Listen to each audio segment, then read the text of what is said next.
here for the purpose of the demo. The main thing here is that any vehicle you see in the game, you can drive it, you can fly it. So this overbike, this fighter, you can fly them. Our demoists are going to give us a tour through outside of this temple into Ganesha City. So welcome to Ganesha City. So this is our in-game version of the city that you saw is in our trailers. So that's the same place. As I said already, you can part ways. Johan is going to be doing his stuff and still be in the same session, but we will follow Audrey, who's going to give us a tour of the inside of Ganesha City. So we start with the lower part of the city, where the hybrid are living. You can see the shanty towns where the hybrids are living right over there. It's a kind of a segregation going on in this city, with hybrid living down in the shanty towns and humans living up in the upper part of the city. We're gonna make a spotlight on this on the giant left, you can see fresco. A beautiful example of the community creation. Created by you. Exactly, these murals, religious murals depicting, really, of course, the divinity Ganesha. And as you can see, we had this huge wall, so we had to put it there. Keep in mind that there will be many places, especially in huge city, to display actually creations from the community. So this would be a unique way for you guys to actually see your creations in the final game. In the same way, you can pick up any vehicle and drive it. You can land any place in the city. There's no problem. You can enter a lot of places as well. We'll see this in a moment. We really like this position in Ganesha City on the foot of this huge statue. And this statue is mixing high-tech elements such as hologram and old-style statues. And we really like this very specific atmosphere that brings to Ganesha City and to science fiction as we see it. You can see there's a lot of traffic in the city, but we'll see in the updated videos on the traffic that we'll have later that we've improved this a lot over the past few months. In the city, so you've got the traffic, you've got statues, but you also got some specific locations, such as here. You can see the police station that's guarded with scouting ships, police scouting ships, and also a heavy frigate. You can use your spyglass to have information on everything, and it's kind of an upgraded version of the camera from the first game, exactly. So you can take pictures and etc., but you can do much more with this spyglass. Here we're scanning the traffic to see what kind of vehicles are there. Here we're scanning this building to see it's a temple. You can enter this temple the same way we were in a few minutes ago. There's a bank here if you want to do some robbery or if you just want to withdraw money to go to that shop, for example.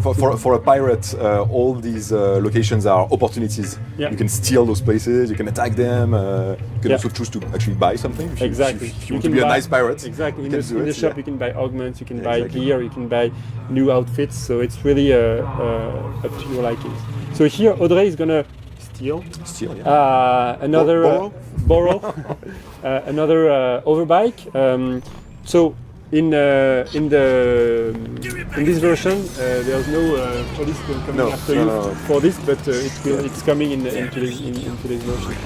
So here, what we are listening to is also a community-created asset, and especially music for Radio Cheetah. Yeah, the Space Pirate radio. Yes, exactly. So we'll leave you to listen to this. So Johan is still here playing with us. So we are coming to this location. That's the gate of Ganesha City Main Street. It's the opening of the city, and it's a place where tourists from all over System 3 are like to come and to take pictures of this giant Ganesha statue that we're going to visit a bit later in the demo. Closer.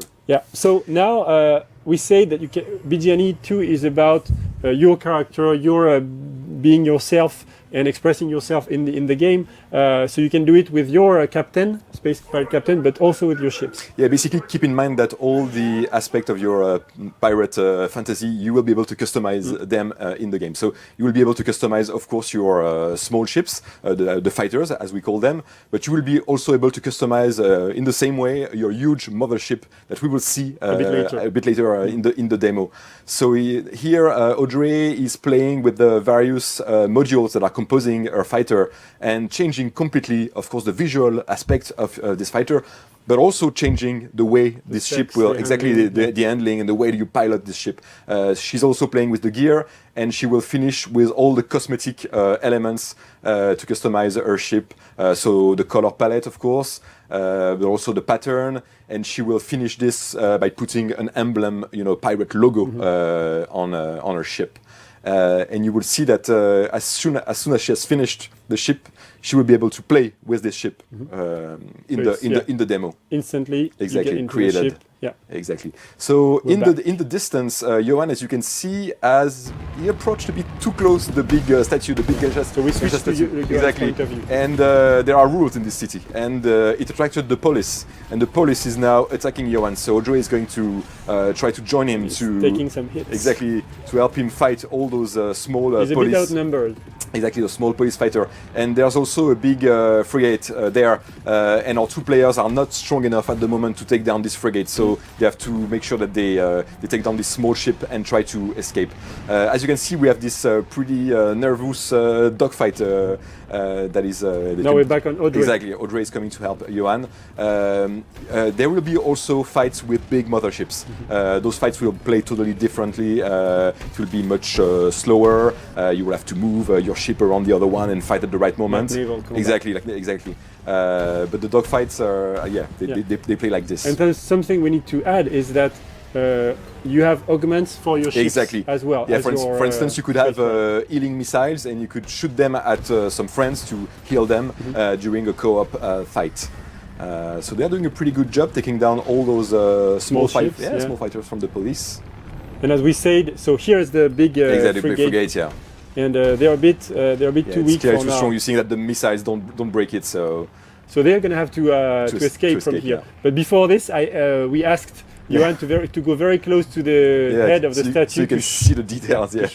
To show you the details of this giant statue that was built by the inhabitants of Ganesha Probably City. built by hybrid slave, by the way. Probably, yes. Yeah. The dark side of the statue. Exactly. So Audrey is now putting a marker on her mothership, which is parked a bit further away from the city. It's a few thousand kilometers away, so we're going to be going to that place. But don't worry, because we have really big speeds in the game. We'll be there in no time. So stay with us. Stay with us.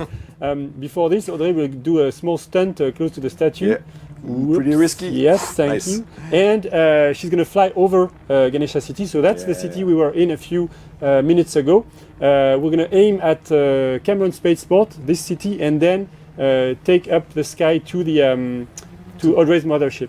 And now that's my favorite moment of the demo. I'm saying to everyone, please take a moment to remember where we were 10 minutes ago. We were inside a hidden temple beyond the surface of Ganesha City. We fought a close quarter combat with some guards and scientists. Then we escaped through the city with overbikes and through the traffic.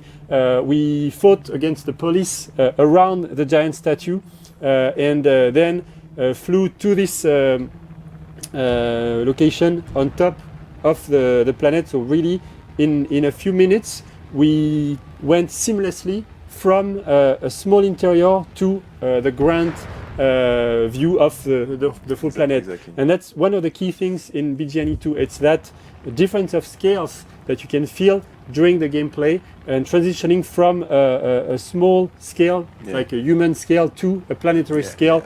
And going through the spaceship scale, so it's very mind-boggling, and that's what really drives us to move forward. We want that feeling to be super cool. A quick comment about the mothership of Audrey. She customized her mothership to make it look like the Gada, the famous mothership of the Kini, the one we've been showing in our two trailers. But you can imagine that you can customize it in a totally different way. And it's roughly 500 meters long. Yeah, it's pretty long. It's a really pretty huge ship, yeah. So Audrey has exited her spaceship, fighter, sorry, and you can see a very rough effect on her character. It's just a work in progress effect to show you that you've got a shield when you are out in the in the open. You can breathe with no difficulty. If you want to see a better looking version, look at the 2018 trailer when Shani is exiting her space fighter to go to the space, and she has this kind of effect. I was talking about scale, so it's very important for us to have links between the different scales of gameplay. So this geoglyph is kind of... This is another great example of community creation. This is a giant geoglyphs. We want to have several geoglyphs like this on the surface of the different planets. Reminds of the Nazca. Exactly. So this has been created by the community. And the idea is that when you see a geoglyph like this from space, when you are flying above the planet, these geoglyphs are actually hints for treasures hidden on the ground of the planet, or maybe mystery secret entrance to temples. And the idea is that we want you to, come closer to this geoglyph and land on the ground of the planet to try to find the secret inside this geoglyph. Mm-hmm. Yeah, it's a way for us to attract you to the surface of the planet from outer space. Yes. We are going to use the spyglass again to look at Ganesha City from this distance. You will see that we can scan everything in the game, including large cities. Ganesha City is pretty far away at that point. It is, and we're zooming on it. We're zooming on it. We see the information, Ganesha City, and we can even see the giant statue that we flew around a few minutes ago. It's here. It's rendered in real time by our engine. So if traffic is still running in the city at that moment. Everything is still there. If Johan, our co-op player, is in the city, we can join him again, and there's no loading, nothing. It's all seamless. Exactly. And when we say seamless, we mean that not only we can go from scales to different scales in the same time, but also the different systems are crossing themselves seamlessly. This is our universe map. So it's not a regular 2D map of the game universe. It's a real thing. This is the planet that we were on a few minutes ago, rendered normally, and it's just a point of view that we give to you. So here we can see the giant geoglyph here that Emil and I just talked about. We can see Ganesha City. We've placed icons so that you can conveniently find your way back to the places you've been already. We've got some question marks to tease you on some new stuff. And earlier in the stream, Gab and Emil showed you a concept art of the planet of Soma, and this is what you see here. So we've got New India, and if we rotate the planet on the left, then we see Naraka. So that's the side that's hit by meteorites, and it exists in the game already. You can see those huge craters, created by all those meteorite showers, falling on the ground of the planet. This side of the planet, Naraka, of course, there are no cities there. You can't build a city like Ganesha City on this side of the planet. But if you want, you can go and explore it as a space pirate. And as we saw in the artwork, there are some mines for... Exactly. There will be things to explore, of course, on this side of the planet.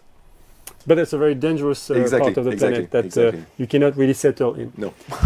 If we zoom back again a bit, we see that this is the planet we are working on. It's very big in size. As you see, Ganesha City is small, but we can even zoom back and to see in real time. Again, it's in-game. It's not an image. We see the real Soma, the real Deus, which is the gas giant Soma is rotating around, and it's rendered by our simulation, actually. And if we zoom back again, we see the whole System 3. And again, this is your zone for playing. The area you'll have to explore in the game. This is a great moment to talk about our day and night cycle. We didn't code any day and night cycle in this game. The day and night cycle is created by the fact that planets are rotating around the sun, so we have actually a solar system simulation in the game created this day and night cycle. So we've got beautiful sunsets. Exactly. They are procedurally generated sunsets. Exactly. So we're back on Audrey, and actually we're going to switch to Johan to end up this demo. I said several times that you can part ways with your co-op friends in the game and then join again without all of this seamlessly. And that's you can do it in a small dungeon, you can do it in a city, but you can also do it across the whole universe. So here Johan is a living ground.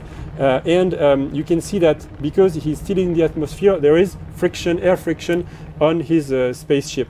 As soon as he's going to be out of the atmosphere, the effects of the flames are going to diminish like this, meaning no air friction anymore, and now he can reach speeds that are huge speeds. Yeah. Audrey is still here on the planet, so as I said, everything is happening in the same universe completely seamlessly.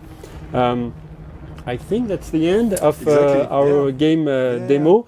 So we are really happy that we shared this with you. To wrap things up, what we want to do with this game really is to make Ubisoft's very own space opera, where you embody a space pirate captain and you develop it and you customize it and you become a pirate legend. Yeah. Thank you, guys. We're done. We're done. Don't expect anything else. There you go, Space Monkeys. Thank you so much for sharing this this demo with the Space Monkeys.